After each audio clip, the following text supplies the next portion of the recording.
Ayan. So good morning, everyone. Welcome to Coaching Team Talk. So I am Life Coach Tricia from Life Coach Philippines, and this is Coaching for Self-Expression. So this coaching conversation is for the people who are struggling to express themselves and also for the people who want to understand and help the people na hindi nakakapag-express. But I really want to express it that this coaching for self-expression is for everyone to really see the importance and the value of self-expression. How powerful being able to express yourself each day and being able to really understand yourself. So, my mission is to create a safe space for you and for the people that you love. Express as you journey on the freedom to choose to stay alive and to fight for your dream and to dream big again. So, thank you for joining me live today, and please leave your digital footprints by letting us know where you are coming from today. And please do tag a friend and circulate this video to help us and reach more individuals who might be in need of what I will be sharing for this session. So you may also give some shout outs to the people that you want to greet and the people that you want to reach out. You can tag them in the comment section below or share this link of this live. So if you are watching this on a replay, please do comment hashtag replay. So I am streaming live via Facebook page of Life Coach Philippines and YouTube channel Coach AI Connect. So if you are new to our platform, please like and subscribe. So ayan. So hello everyone. So welcome to another episode of Coaching for Self-Expression. So this is my 26th episode for the Coaching for Self-Expression, and for this episode, we'll be talking about how do we communicate. So, but before we start on our topic for today, allow me to introduce myself. So, I am Life Coach Tricia. I am a certified co-actively co-create life coach and mental health coach by Master Coach A. And yesterday was uh, um, was um, was the co-actively co-create certification program class 4 batch 4. So I was able to attend that, and we are CPD art accredited. So I'm really happy that I'm able to really join the class yesterday to learn new things and to really reflect on the things that I needed to focus on to.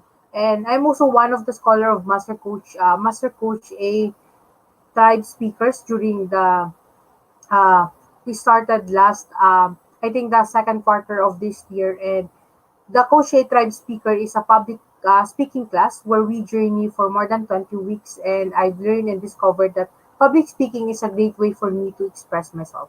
And right after that, I'm also able to become part of the one of the coaching speakers during the Summit 2021 that happens last August 10 to 11. So where I share about my own message and story, and I talk about expression barometer. What kind of word do we need so that we can beat life toward dreams in life. So yun yung topic ko. If you wanted to watch a replay on that, you can connect with me and connect with any coaches na meron tayo sa comment section. So, ayun. So, thank you for Coach Lacey for joining me this morning.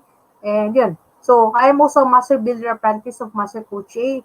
We build Thrive to help your unstoppable dream come true. So, ayan. We are currently on our 8th month right now. And yeah, I'm habang before matapos yung class namin sa MBA, I really love how it helped me to understand how important to have a tribe.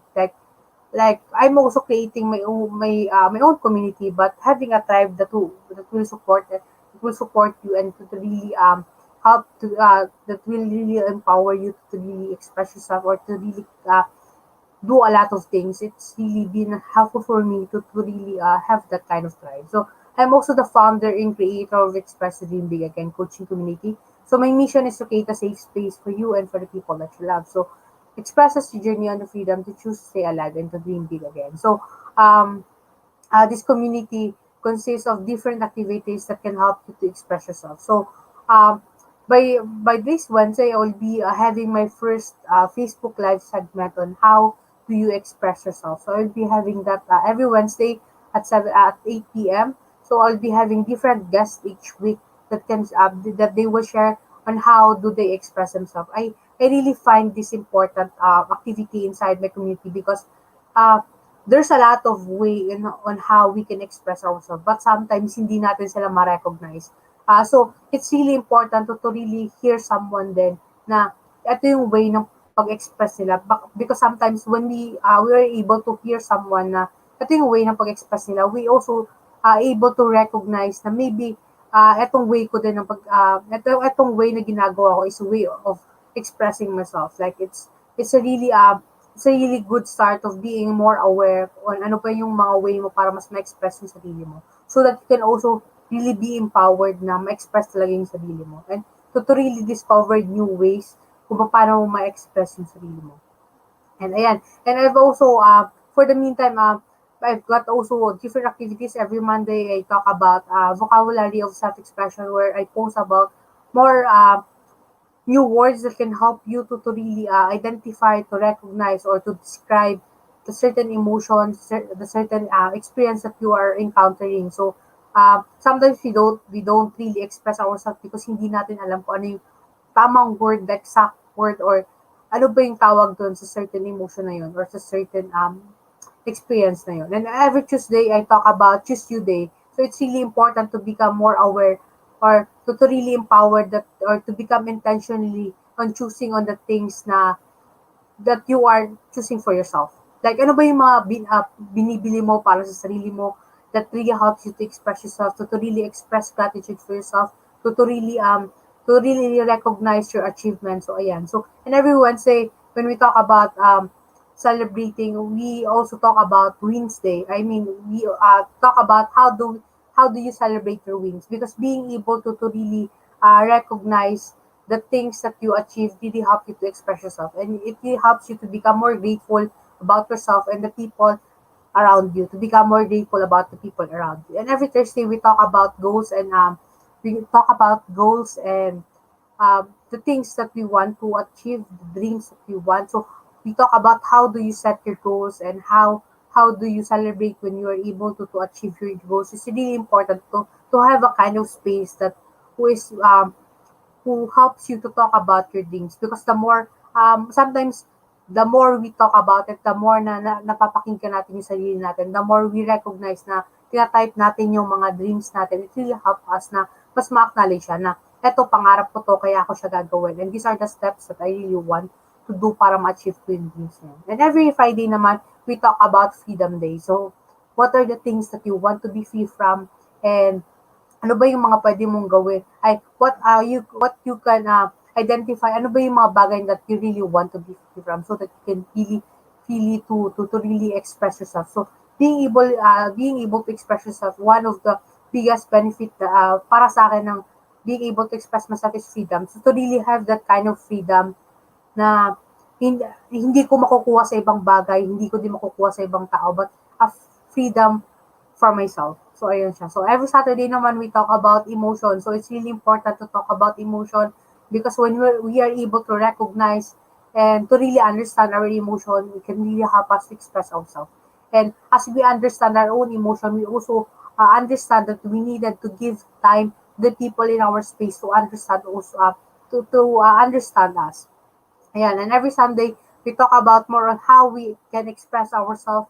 And starting this Sunday, I'll be posting the 101 ways on how you express yourself inside of my community. So if you wanted to have this kind of space where you can learn about more self-expression, where you can have a space that you can freely express yourself without no judgment, I am inviting you to join me inside my community that is coaching, that is Express the Dream Big Again coaching community. And ayun, so see you, if you wanted to know more about the community, just connect with me. Ayan, so allow me also to share this photo with you. This is my photo during our business coaching with Master Coach Tricia. So this was my journey before I'm able to become a master builder apprentice. So during my business coaching, I was also empowered to really to really have a dream, to really fight for my dreams, to really create the possible and impossible. So I become one of the master builder apprentice of Master Coach A, and together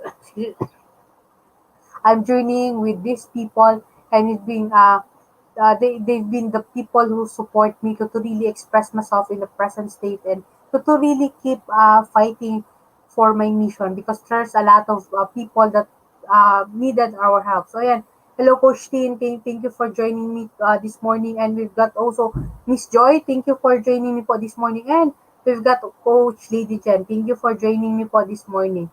So, ayan. And allow me to also share this with you, the photo of my fellow scholars or mga classmate ko po during the public speaking class of Master Coach A. So, these are also the people that really helped me to really express myself through public speaking. So, just because like that, imagine the someone na hindi nakakapag-express but because of the classes of Master Coach of the Life Coach Philippines, especially this Coach 8 Tribe Speaker class, it allows me to really express myself through public speaking. And also, I really want to share this with you, the photo of my fellow coaching speakers during the Summit virtual event hosted by Master Coach A last August 10 to 11. So, ayan, so here are the coaching speakers that I've na kasama ko po during the summit. And we got also Master Ian, Coach Lin, who's behind all of the technicals of the summit. So ayan, maraming salamat po for joining us. So if you wanted to watch the replay of this, just comment in the comment section below so that we can help and support you po. And as I begin, you can also connect with me through my page that is Life Coach Tricia. And you can join my community that is Dream Big Again Coaching Community. And you can also visit the page of Decaf Copper Republic. So if you wanted to order or um, to visit the place, you can connect with Coach Rizal through 0917-586-1661. And as you begin, allow me to remind you to share your Pack My Bag moment, the things that you are able to learn from this uh, episode. And as you share your Pack My Bag moment, as you express that in your digital space, it will be also a big help for the people in your space because as you express yourself, you can also allow them to express from your Pack My Bag moment. So just don't forget to post as you post. Don't forget to write the hashtag Pack My Bag moment and hashtag coaching thing so that we can find and support you. Ayan. So as we begin, allow me to ask you this question. So how do you feel right now? So as you watch my episode for today, how do you feel right now? What certain emotion do you feel? Do you feel joy? Do you feel sadness? Or do you feel anger, disgust, or fear? So what certain emotion do you feel right now? So if ever wala dyan yung emotion that you feel, I can send you the wheel of emotion so that I can help you to identify ano ba yung specific emotion that I'm feeling right now. So being able to really identify or recognize that the emotion that you're feeling right now will really help you to express yourself and to really understand yung mga emotion na nafe-feel nyo. And ayan, so welcome for another episode of Coaching for Self-Expression. So for this episode, we'll be talking about how do we communicate. So as we begin, let's talk about more about communication. So communication is a fundamental to the existence and the survival of humans as well as to an organization. So being able to communicate effectively is perhaps the most important of all life skills that we have. So it is what enables us to pass information to other people and to understand what is said to us. And communication is also a process of creating and sharing ideas, information, views, facts, and feelings. And it really helps us to have a common understanding of a certain situation or certain thing. So imagine that you are not being able to communicate what you really feel, ano yung mga nasa isip mo.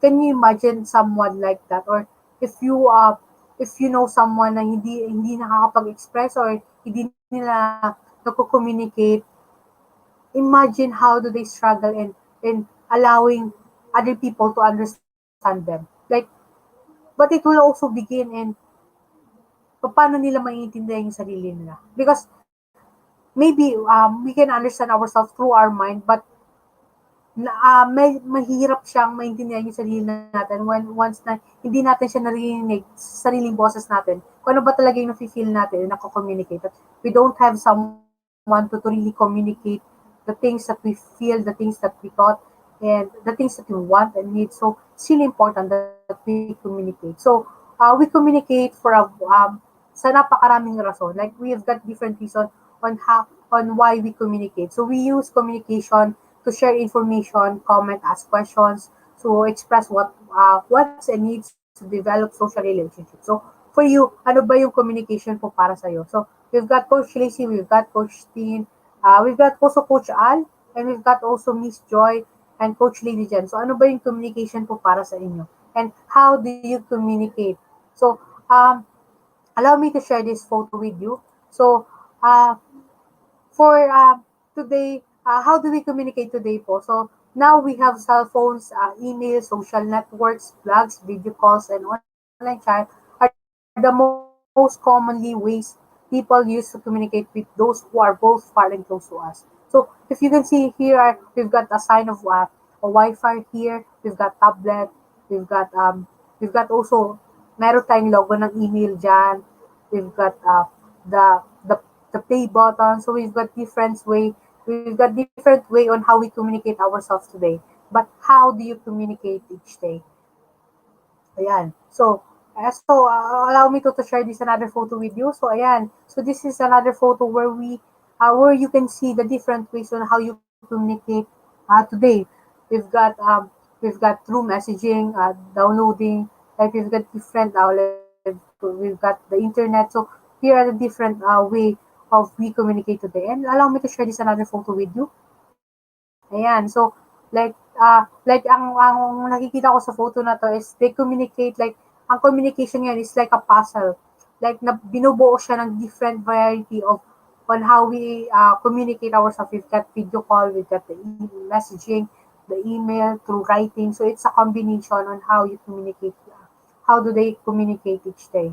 And this is another photo where you can see a guy who is communicating through his laptop, through sending a message, through sending an email. So it is another way to communicate ourselves. But today, allow me to share with you the three major ways on how we communicate ourselves. And I think this is important to really understand ano ba yung the major ways on how we communicate ourselves. So ayan, so if you can see, I got three arrows that will represent the three major ways on how we communicate ourselves. So the first way on communicating ourselves is through speaking. So it's um, it's one of the major way on how we express ourselves, on how we communicate is through speaking. And another way is the nonverbal. So nonverbal are these are the gestures, the body language that accompany your words. So like for the past few days, like this for this week, I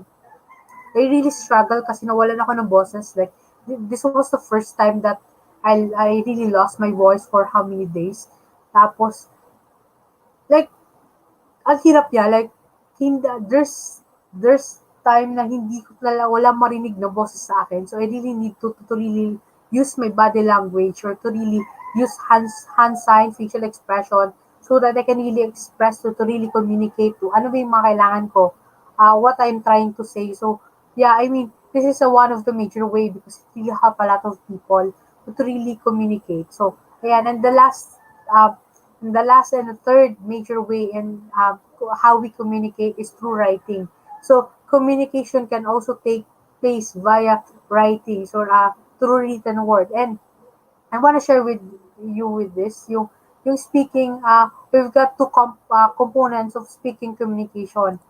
We've got the verbal and the para-verbal. So, uh, verbal is this is what you are saying. Ito yung verbal, like I'm speaking right now in verbal. Tapos, yung para-verbal naman po is this means on how you say it, your tone, the speed, the pitch, and the volume of the of your voice. So, ayan. So, these are the things na um, that we really need to understand so that we can really being able to understand that how communication affect on our daily lives, what are the major ways para makapag-communicate tayo will really help us to can really allow us to really express ano po yung message that we really want to connect with and to really share with someone else.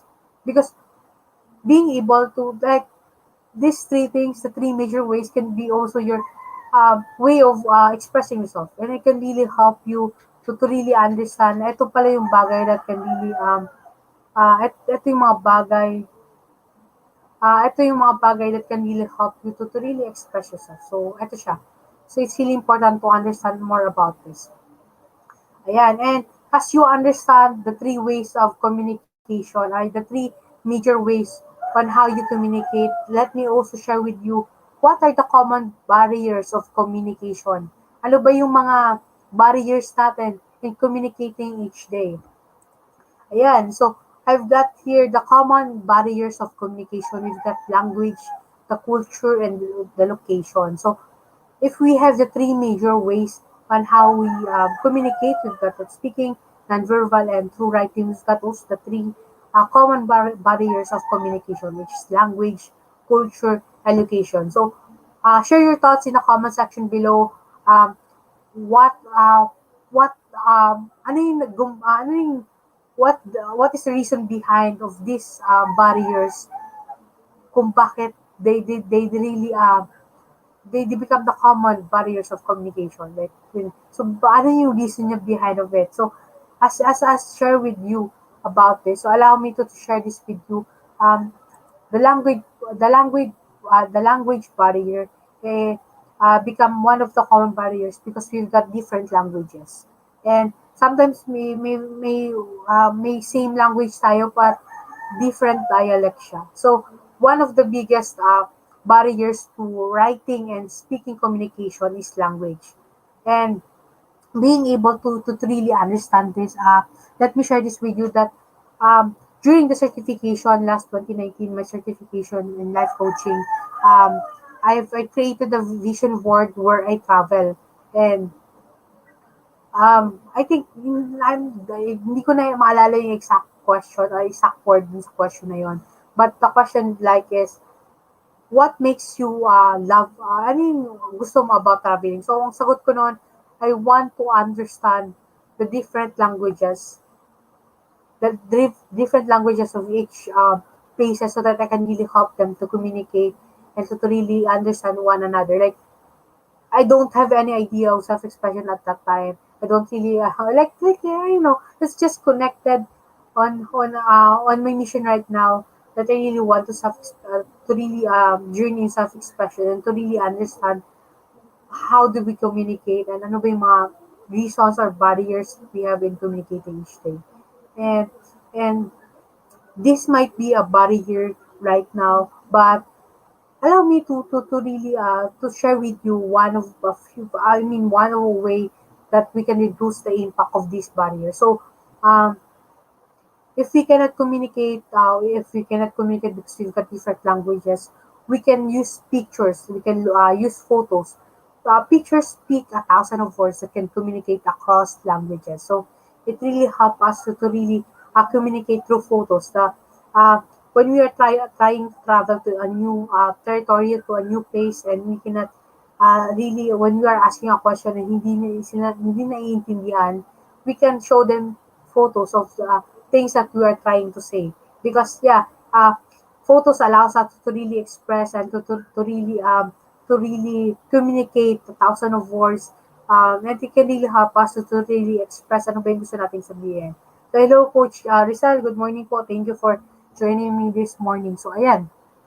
And the next communication barrier is the cultural barrier. So um, we may be encountering that we have same words but different meanings. So, like for example po dito sa Bicol, um, uh, may certain word dito, like dito sa Albay, may certain word siya, like the word Uragon po. Uragon is, the meaning dito sa Albay is parang siga, astig, ganun. But pagdating niya sa Masbate is a part of Bicol pa po. Pagdating niya sa Masbate, it was a different definition of it. Like, hindi okay yung definition niya doon. Like, parang medyo bastos po yung meaning ng Uragon sa Masbate. So, we might have same words pero different po yung meaning. So, it is one of the communication barriers that we have. So, can also be times when people speak the same language but are from a different culture where different words or gestures can mean different things, or perhaps the person that you are communicating with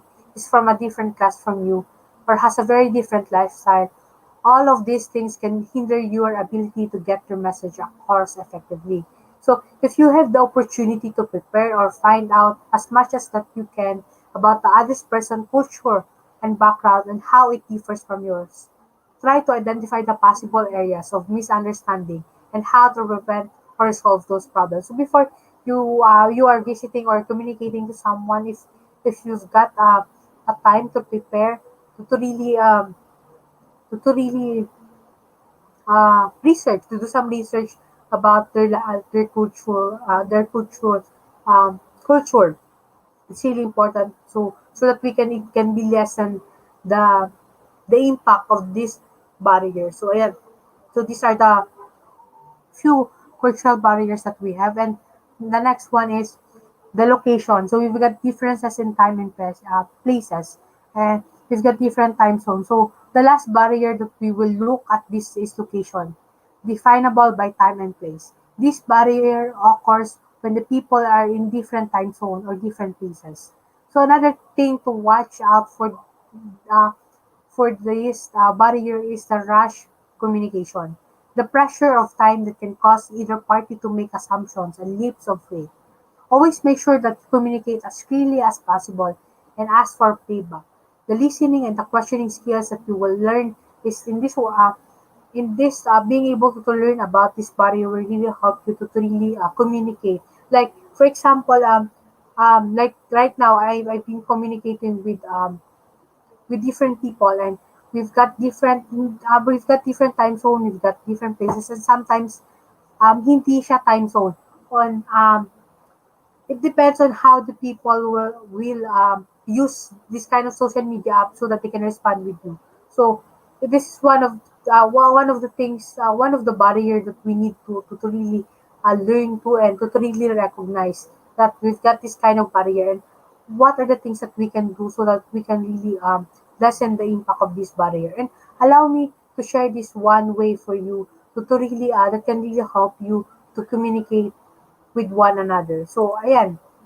So, open questions are like fishing with a net. So, you will never know what you're going to get. So, these are the open questions that can really help you to communicate with someone. So, these are the questions that can begin with who, what, where, when, why, and how. So, these are the kind of open questions that can really help you to communicate and to clarify things to the persons that you are talking with or expressing with. So, open questions are great conversation starters, fact finders, and communication enhancers. So use them whenever possible. So as life coaches, we also use open questions that can really help us, that can really help our client to really express themselves and to really hear themselves and to really understand themselves. So yeah, these are the things that I really want to share this with you on how do we communicate. So we've got the three major ways when communicating ourselves, that is speaking, non-verbal, and writing. And we've got also the three common barriers in communication, that is language, cultural, and the location. And finally, I really wanted um, to share this with you that being able to use the open question can really help someone to communicate deeply with you and to really allow them to express themselves. So, and so if you have any questions, just connect with me, and yeah, just drop some comment section. Drop some your thoughts in the comment section below. But if you are not yet ready to express yourself through comment section below, you can drop me a message. And ayan. So as I end this conversation, allow me to share this with you. So this is my coaching workshop. This is a 6-week coaching journey in discovering and understanding your own expression quotient. So this is the skyrocket your expression quotient. So last Thursday, last Thursday, we finished. I finished my first batch in Skyrocket Your Expression Quotient, and right now I'm running. I will be running my third batch in Skyrocket Your Expression Quotient. So I'm looking for 5 more students so that I can start the third batch of this workshop. And let me share with you about what can you learn inside of this workshop. Allow me to share this with you. The 6 module we've got the module one, understanding myself better. What are the things that can help you to really understand yourself? Ano ba yung mga ways para mas maintindihan mo yung sarili mo? And I will be talking more about this, about the emotions. Ano ba yung what can we do so that we can really being able to understand our emotion can really help us to understand ourselves. And during the module 2, we'll be talking about inventory of expression, uncover and identify things and activities and ways that can help you to really express yourself. So you will be able to learn new strategies and on how you can fully express yourself. And the third module is the gap between my dreams and my reality. So we'll be talking about the roadblocks. Ano ba yung mga roadblocks preventing you from reaching your dream? So we'll be talking about that during module 3. In module 4, we'll be talking about seeds of hope. So we'll be discovering what kind of dreams and goals do you want to really uh, plant your seed of hope. And during the module 5, we'll be talking about how to eliminate the uncertainty of your fear. So we'll be learning on how to overcome our fears by understanding and acknowledging it. And we'll be also learning the step-by-step process of uncovering your fears. And during the module 6, we'll be talking about the mental model on self-expression, where we'll be able to learn about how our brain works when we are able to express ourselves. And we'll be talking about the super adapter mental model in this class. And this coaching, the 6-week coaching workshop also includes unlimited 30-minute personal coaching for 45 days, unlimited chat support for 45 days, and a free mental model masterclass by Master Coach. So, if feel na natin yung 5 slot for my workshop, the free mental model masterclass will be on October 30. Ayan siya. So, ito siya, the Be Learning Society. Ito yung free, if I am able to really run this on October, this will be the free mental model, the Thought Leadership Mental Model Masterclass. So, yan. But if you are not, if you are not yet a smart holder of the Be Learning e-card, and you are still missing all the perks that we enjoy, today is the best time to take action. Connect with Coach Tricia through 0917-586-1661 to join the Be Learning Society, the tent maker of the Be Learning host of mental fitness. Enjoy 5% food and beverage discount from Decaf Copper Republic and get full access to Mental Model Masterclass by Master Coach A. That is happening every fourth Saturday of the month. Let's benefit the 90-minute free coaching session with senior coaches from the Life Coach Philippines. So, save the date po on October 30 at 7 p.m. for our next Mental Model Masterclass as Master Coach A will teach about the Thought Leadership Mental Model Mastery. Learn the Thought Leadership Mental Model and discover how to become the 21st knowledge entrepreneur. So, for more information and registration assistant, connect with Coach yourself to 0917-586-1661. So, I really wanted to invite you to really join us in the next Mental Model Masterclass because we really help us to really understand ourselves better. Ayan, so, and for individuals who intend to embark a journey on becoming a certified life coach, Master Coach A offers co-actively co-create life coach certification program. So this is a CPD accredited course with 40 credit units. So CPD is all about learning new things or refreshing your knowledge by doing new things, and this is what makes CACC Life Coach Certification Program the perfect track for your continuing professional development. So, life coaching is a 21st century learning experience that is empowering professionals to enhance their skills in multiple domains and thereby increasing their relevance in an increasingly complex workplace. So, CACC courses includes 21-day web-based learning, a 3-day live coaching bootcamp with Master Coach and a 3-day live business bootcamp with senior coaching team. The program package also comes with many other bonuses to connect with Coach yourself to 0917-586-1661 to discover the opportunities waiting for you in this profession. And yesterday was the first day live coaching bootcamp for the batch 4 of the Coactively Co-Create certification program. And I'm really proud that I'm part of that class, and I've been able to learn a lot more new things that can really help me to refresh and to really empower me to do more a lot about of this profession. So, ayan. And do join us for another coaching conversation later with Coach Al for Coaching for Educators at 2 p.m. and Master Coaches Me for Coaching for God-Centered Living at 4 p.m.